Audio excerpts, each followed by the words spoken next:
Welcome to SSC मेडी जी। आप सभी को पता है कि एसएससी सीजीएल 2022 के लिए पैटर्न में ड्रास्टिक चेंजेस कर दिए गए हैं, लेकिन हम अपने काम की चीज़ें आपको शॉर्टकट में बताता हूं कि आपको क्या क्या चीज़ें जानना ज़रूरी है। बस चेंजेस बहुत सारे किए गए हैं जो हमारे काम के लिए है, वो मैं आपको फटाफट बता देता हूँ। सबसे पहले अगर हम बात करें तो अगर वैकेंसीज़ की बात करें तो वैकेंसी एसएससी ने बता दिया कि अप्रॉक्स 20,000 वैकेंसी, लगभग 20,000 वैकेंसीज़ हैं। मतलब कि ये 20,000 वैकेंसी से बढ़ेंगी, उससे ज़्यादा घटेंगी नहीं। इसके अलावा दूसरे पेज पर जाएं तो यहाँ पर कहा गया है, अगर हम स्कीम ऑफ एग्जामिनेशन में बात करें तो स्कीम ऑफ एग्जामिनेशन में टायर 1 और टायर 2 एग्जामिनेशन जो मैक्सिमम पोस्ट के लिए होती है, टायर 1 में वही बात की गई, टायर 1 हो या टायर 2 तो सिर्फ एक ही शिफ्ट में कंडक्ट कराया जाएगा, लेकिन टायर 1 में भी नॉर्मलाइजेशन रखा जाएगा अगर आपका मल्टीपल शिफ्ट में है, जैसा कि होना ही है। और 100 रुपया जो चार्ज होते हैं पर क्वेश्चन का, अगर क्वेश्चन गलत है तो वो लिया जाएगा। ठीक है, इसमें यही है। और टायर 1 एग्जामिनेशन की जो स्कीम है वो सेम रखी गई है कि टोटल 200 नंबर का पेपर होगा, 25-25 क्वेश्चन, 25 इंग्लिश के, 25 रीजनिंग जीएस और इंग्लिश मतलब 25 मैथ्स के, 25 जीएस, 25 रीजनिंग और 25 इंग्लिश। एक क्वेश्चन 2 नंबर का, और जो नेगेटिव मार्किंग होगी 0.50 जो पहले से की जा रही है। मतलब टायर 1 में कोई भी बदलाव नहीं है। फ़र्क सिर्फ इतना है कि टायर 1 को क्वालिफाइंग कर दिया गया है। टायर 1 के मार्क्स इंक्लूड नहीं होंगे फाइनल मेरिट लिस्ट की प्रिपरेशन में। फाइनल मेरिट लिस्ट में मात्र और मात्र टायर 2 के मार्क्स ही इंक्लूड किए जाएंगे, जो कि बहुत ही अच्छी चीज़ है। अब आते हैं सबसे इम्पोर्टेंट टॉपिक पे, जहाँ पर किए गए हैं मेन बदलाव। मेन बदलाव में अभी तक क्या होता था कि टायर 2 एग्जामिनेशन में होती थी 200 नंबर की मैथ्स, 200 नंबर की इंग्लिश, और टायर 3 एग्जामिनेशन होती थी जहां पर आपको डिस्क्रिप्टिव रखना पड़ता था। तो इस बार क्या किया है, जो टायर 3 एग्जामिनेशन है उसको टोटल निकाल दिया, उसको ख़त्म कर दिया गया है। खाली टायर 2 एग्जामिनेशन रखी गई है। अब टायर 2 एग्जामिनेशन में क्या चेंज किए गए हैं? सबसे पहले पेपर 1 जो होगा, पेपर 1 में सेशन 1 होगा। सेशन 1 में सेक्शन 1, आप ये सब मत दिखिए ज़्यादा, खाली मेन चीज़ें इसको समझिए, ज़्यादा कंफ्यूज नहीं तो आप कंफ्यूज हो जाएंगे। सबसे पहले मैथमेटिक्स, जो पहले 200 नंबर का आता था, 200 क्वेश्चन, वो आएंगे अब खाली नंबर ऑफ क्वेश्चन, मतलब मैथ्स के खाली 30 क्वेश्चन आएंगे मैथमेटिक्स में, और एक क्वेश्चन होगा 3 नंबर का। ठीक है, मैथ्स के 30 क्वेश्चन आएंगे, एक क्वेश्चन होगा 3 नंबर का। रीजनिंग के भी 30 क्वेश्चन आएंगे और एक क्वेश्चन होगा 3 नंबर का।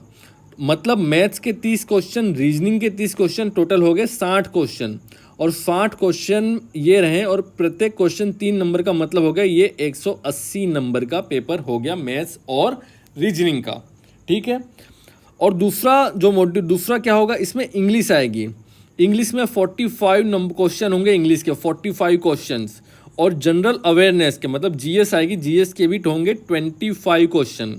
इंग्लिश के 45 क्वेश्चन, जीएस के 25 क्वेश्चन, मतलब टोटल 70 क्वेश्चन, और एक क्वेश्चन होगा 3 नंबर का। तो 70 into 3 is equal to 210 number का ये पेपर होगा इंग्लिश और जनरल अवेयरनेस का।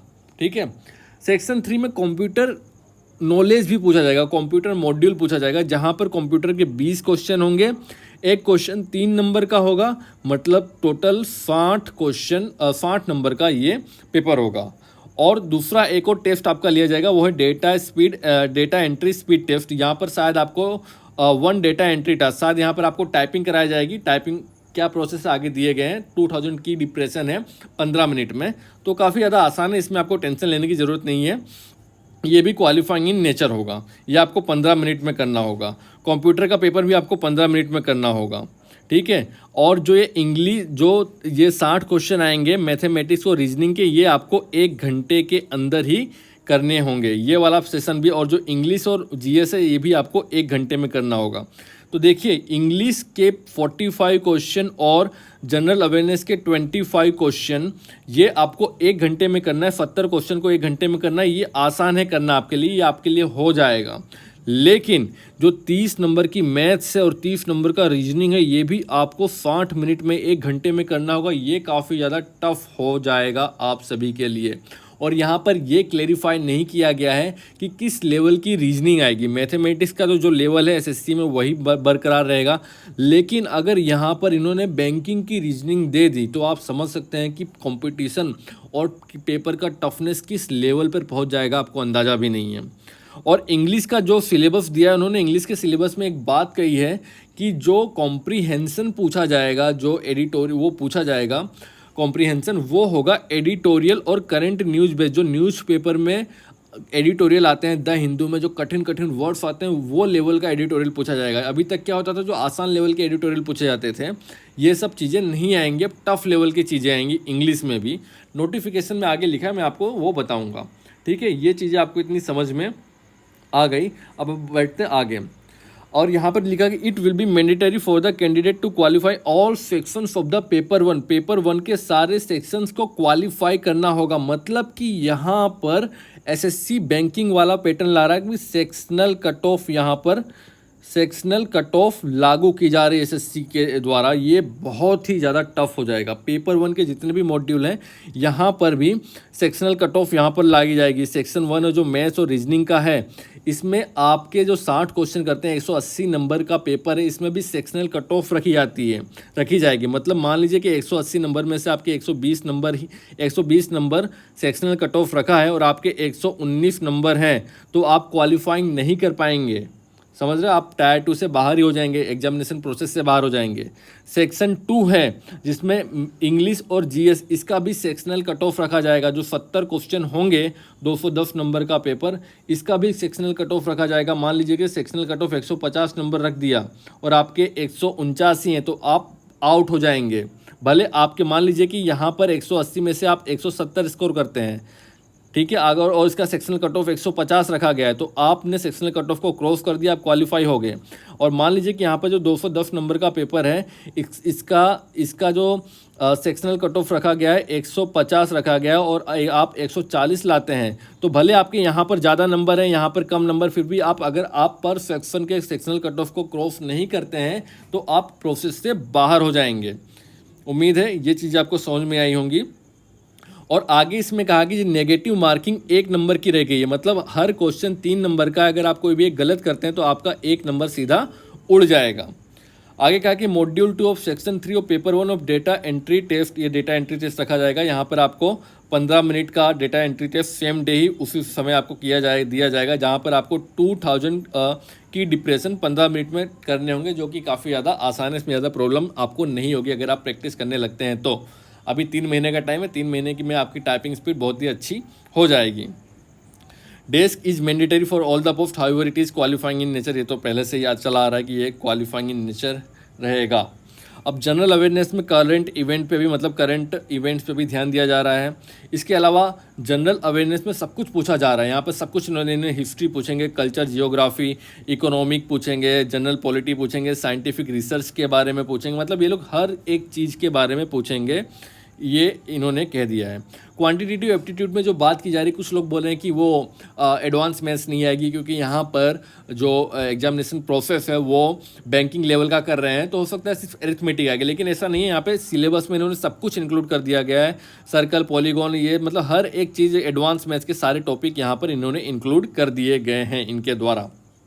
ठीक है, अब जो टायर 2 एग्जामिनेशन होगी, टायर 2 एग्जामिनेशन के जो सिलेबस दे दिया, इसमें नंबर सिस्टम है, फंडामेंटल अरिथमेटिक ऑपरेशंस। यहाँ पर आप देख रहे हैं simple and compound interest, average, ratio and proportion, square root, discount, partnership, हर एक mixture and business, partnership business, मतलब ये पार्टनरशिप आ गई, mixture and alligation, time and distance, time and work, algebra, geometry, mensuration, trigonometry, statistics and probability. मतलब probability अभी तक नहीं आती थी एसएससी में, इसको भी इन लोगों ने इंक्लूड कर दिया गया है। मैथ्स में ये एक्स्ट्रा टॉपिक ऐड कर दिया गया है।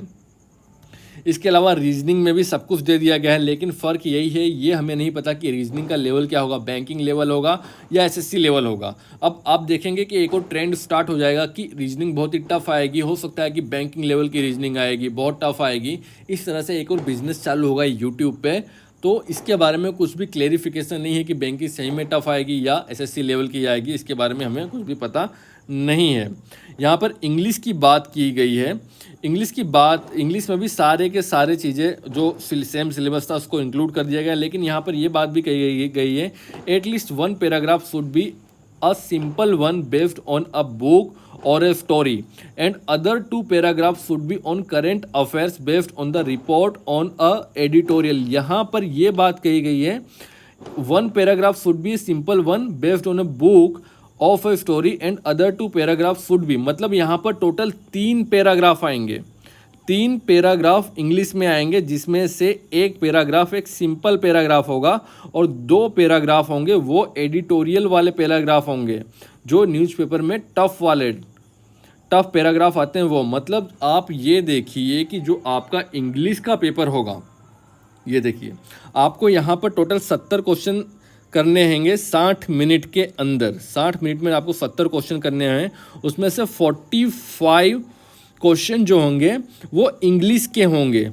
अब ये जो 45 क्वेश्चन है उसमें 3 पैराग्राफ आएंगे, 3 पैराग्राफ, मतलब एक पैराग्राफ में मिनिमम 5 क्वेश्चन होते हैं, मतलब टोटल की 5 क्वेश्चन के 3 पैराग्राफ होंगे। इसमें से जो एक पैराग्राफ होगा वो सिंपल होगा और जो बाकी के 2 पैराग्राफ होंगे वो टफ होंगे। मतलब आपको 15 क्वेश्चन के लिए 3 पैराग्राफ पढ़ने, तो यहाँ पर भी आपको टाइम मैनेजमेंट करना होगा, टाइम की भयंकर कमी आपको यहाँ पर भी पड़ेगी। समझ गए? अब हम आगे बात करते हैं कि ये रहा इंग्लिश का हो गया कि इंग्लिश में भी ये लोग पेपर का, मतलब आप ये देख रहे होंगे कि जो पेपर का लेवल है हर एक चीज़ का, क्योंकि कंपटीशन रिसोर्सेस इतने ज़्यादा हो गए हैं, टीचर्स इतने अच्छे हो गए हैं, कंटेंट इतना अच्छा अवेलेबल हो चुका है कि कट ऑफ बहुत हाई जा रही है। इसकी वजह से गवर्नमेंट पे, एसएससी पे हर जगह प्रेशर क्रिएट हो रहा है। तो यहाँ पर यही चीज़ कही गई है कि कट ऑफ को डाउन लाने के लिए एग्जामिनेशन पैटर्न को चेंज किया गया है, प्लस सिलेबस में भी काफ़ी ज़्यादा बदलाव किए गए हैं। अब कंप्यूटर में आप ये देख सकते हैं कि कंप्यूटर में जो पूछा गया हर एक चीज़ पूछ ली गई। Computer basics, software, working and internet of emails, basic of networking and cyber security, मतलब हर एक पूरा का पूरा कंप्यूटर हर एक चीज़ इंक्लूड कर दिया गया है। और कंप्यूटर के बारे में एक चीज़ यहाँ बदलाव किया गया है कि यहाँ पर बहुत ही हाई लेवल के टफ क्वेश्चन पूछे जाएंगे। ये मैं क्यों बोल रहा हूँ, ये आगे नोटिफिकेशन में लिखा गया है। ये हाई लेवल के टफ क्वेश्चन और हाई लेवल की कट ऑफ रखी जाएगी, ऐसा यहाँ पर कह दिया गया है। आप देखेंगे कि कंप्यूटर में कितने क्वेश्चन पूछे गए हैं। कंप्यूटर में टोटल आपके 20 क्वेश्चन पूछे जाएंगे। अब 20 क्वेश्चन में एसएससी ने ये कह दिया है कि हम हाई लेवल की कट ऑफ रखेंगे, तो आप समझ सकते हैं कि, और ये भी आपको क्वालिफाई करना होगा, आप समझ सकते हैं कि क्या लेवल हो जाएगा पेपर का। मैं आपको आगे दिखाता हूँ। यहाँ तक हो गया कंप्यूटर का सिलेबस, ये रहा, ठीक है। और अब ये रहा, यहाँ पर मेन चीज़ लिखी गई है, ये रहा। Separate cut off will be fixed for paper 2 of tier 2, मतलब हर एक पेपर सेपरेट कट ऑफ रखी जाएगी हर एक सेक्शन के लिए। मैथ्स के लिए, रीजनिंग के लिए एक सेक्शनल कट ऑफ, इंग्लिश के लिए, जीएस के लिए एक सेक्शनल कट ऑफ, कंप्यूटर के लिए एक सेक्शनल कट ऑफ रखी जाएगी। यहाँ पर ये इस पॉइंट को बहुत ही अच्छे से समझना है आपको। Based on the aggregate performance in section 1 and section 2 of tier 1 of paper 1 of tier 2 examination, paper 1 of tier 2 examination में मैं आपको बताता हूँ आगे, पहले पढ़ लीजिए। Candidate will be short listed for evaluation of section 3 of paper 1 and paper 2 examination. The candidate who are not qualified in section 1 and section 2 will not be eligible for evaluation of section 3 and they will be considered for further selection process। यहाँ पर ये बात की गई है, देखिए ये रहा सेक्शन 3, पेपर 1 का सेक्शन 3 ये रहा, मतलब डेटा एंट्री ऑपरेटर और ये कंप्यूटर वाला। यहाँ पर ये बात की गई है कि जो कैंडिडेट, आपको पेपर तो सारे देने हैं, पेपर 1 देना, अगर आप टायर 2 में अपीयर हो रहे हैं जनरल पोस्ट के लिए तो पेपर 1 पूरा देना होगा। पेपर 1 पूरा इतना है। अब इतने में सेक्शन 1 देना है, सेक्शन 2 देना और सेक्शन 3 देना है। सेक्शन 1 पे आप मैथ्स और रीजनिंग का पेपर देंगे पहले, उसके बाद सेक्शन 2 में इंग्लिश और जीएस का पेपर देंगे, फिर सेक्शन 3 में आपके 2 पेपर हैं। सेक्शन 3 में कंप्यूटर नॉलेज है और डेटा एंट्री स्पीड टेस्ट है। इसमें यह कहा गया है कि अगर आप सेक्शन 1 और सेक्शन 2 की कट ऑफ को क्रैक करेंगे, क्वालिफाई होंगे, तभी आपका सेक्शन 3 का पेपर चेक होगा, वरना आपका पेपर ही नहीं चेक होगा। समझ रहे हैं? यहाँ पर सेक्शन 3 का पेपर ही आपका तब चेक होगा जब आप पेपर 1 और सेक्शन 1 और सेक्शन 2 में क्वालिफाई होंगे। मतलब यहाँ पर आपको ज़्यादा स्कोर करना है सेक्शन 1 और सेक्शन 2 में। अब आगे देखिए, आगे क्या लिखा है। Section 3 of paper 1 of tier 2 is qualifying in nature. मतलब यहाँ पर जो सेक्शन 3 है कंप्यूटर का पेपर, जो ये कंप्यूटर का पेपर यहाँ पर रखा गया है और ये डेटा एंट्री का, ये तो क्वालिफाइंग है टाइपिंग टेस्ट, लेकिन जो कंप्यूटर नॉलेज का पेपर है ये भी क्वालिफाइंग इन नेचर है। मतलब कि आपके फाइनल मेरिट लिस्ट में कंप्यूटर के मार्क्स नहीं जुड़ेंगे। आपके फाइनल मेरिट लिस्ट में सेक्शन 1 और सेक्शन 2 के आधार पर ही आपकी फाइनल मेरिट लिस्ट बनेगी, जिसमें मैथ्स, रीजनिंग, इंग्लिश और जीएस ये 4 सब्जेक्ट रहेंगे। कंप्यूटर के मार्क्स आपके फाइनल मेरिट लिस्ट में नहीं जुड़ेंगे। ठीक है, अब आगे देखिए। अब यहाँ पर मेन चीज़ आपको एक और समझनी होगी, section 3 of tier 1 of tier 2 is qualifying in nature. आगे कहा गया है, in other words both modules computer knowledge test and DEST are qualifying in nature. जैसा कि मैंने आपको बताया, टाइपिंग टेस्ट, डेस्ट और कंप्यूटर का ये क्वालिफाइंग इन नेचर है। हाउएवर, हालांकि ये बहुत ही इंपॉर्टेंट बात की गई है, in module 1 a separate higher cutoff is decided by the commission will be fixed for the post where computer proficiency is prescribed in comparison to other posts. Similarly, in module 2 desk a separate higher standard cutoff is decided by the commission will be fixed for the post where either computer proficiency test is described ये तो यहाँ पर ये देखिए, यहाँ पर एक higher sectional cut off रखा जाएगा, हायर सेक्शनल कट ऑफ रखा जाएगा कंप्यूटर नॉलेज टेस्ट के लिए और डेस्क के लिए। मतलब अगर आपको ये देखिए, यहाँ पर अगर आप मान लीजिए कि आपने सेक्शन 1 और सेक्शन 2 क्वालिफाई कर लिया, तो आपका सेक्शन 3 जो कंप्यूटर नॉलेज टेस्ट है ये तो आपका चेक होगा ही, लेकिन यहाँ पर भी आपका हायर कट ऑफ रेट रखा जाएगा। जो 20 क्वेश्चंस हैं और एक क्वेश्चन 3 नंबर का, 60 नंबर का जो क्वेश्चन होगा कंप्यूटर का, यहाँ पर हायर कट ऑफ रखा जाएगा। ये एसएससी ने साफ कह दिया है। मतलब कंप्यूटर पे बहुत ज़्यादा जोर है एसएससी का। आप सभी को पता है कि आने वाले समय में हर एक चीज़ डिजिटल होने जा रही है। अभी हाल गवर्नमेंट ने एक अनाउंस किया था कि जितने भी पेपर वर्क है उनको डिजिटली कन्वर्ट किया जाएगा, और जितने भी पुराने एम्प्लॉयज़ है गवर्नमेंट डिपार्टमेंट में, उन सभी में से किसी को भी नहीं आता है किस तरह से कंप्यूटर पे काम किया जाए। नए नए लड़के जो भी जा रहे हैं उनको भी कंप्यूटर पे अच्छे से काम करने नहीं आ रहा है, तो इन सभी चीज़ों को चेंज कर दिया गया है। कंप्यूटर पे बहुत ज़्यादा जोर है। मतलब कंप्यूटर का पेपर भी काफ़ी ज़्यादा टफ आने वाला है। अभी डिपेंड करता है बीटेक लेवल का आएगा कि किस लेवल का आएगा, वो एसएससी ही जाने। Merit list will be prepared on the basis of overall performance of the candidate in tyre 2 examination only. सिर्फ और सिर्फ टायर 2, मतलब मैथ्स, रीजनिंग, इंग्लिश और जीएस, इसके आधार पर ही मेरिट लिस्ट कंडक्ट की जाएगी। कंप्यूटर के मार्क्स इसमें नहीं जुड़ेंगे। ये चीज़ हो गई ओवरऑल चीज़। इसके अलावा आपको कुछ भी जानने की ज़रूरत नहीं है। इस नोटिफिकेशन में कुछ भी एक्स्ट्रा नहीं है। प्लीज़ वीडियो को लाइक कीजिए। वोकेबुलरी स्पेशल ई बुक की लिंक मैंने नीचे डिस्क्रिप्शन में दी हुई, उसको भी आप डाउनलोड करना चाहें कर सकते हैं। बहुत ही अच्छे लेवल से तैयार की गई है, जहाँ पर हर एक वोकेबुलरी को हिंदी इंग्लिश मीनिंग के साथ, एग्जाम्पल के साथ, इमेज के साथ बहुत ही अच्छे तरीके से समझाया गया है, जिसमें आपको रटने की ज़रूरत नहीं पड़ेगी। जय हिंद।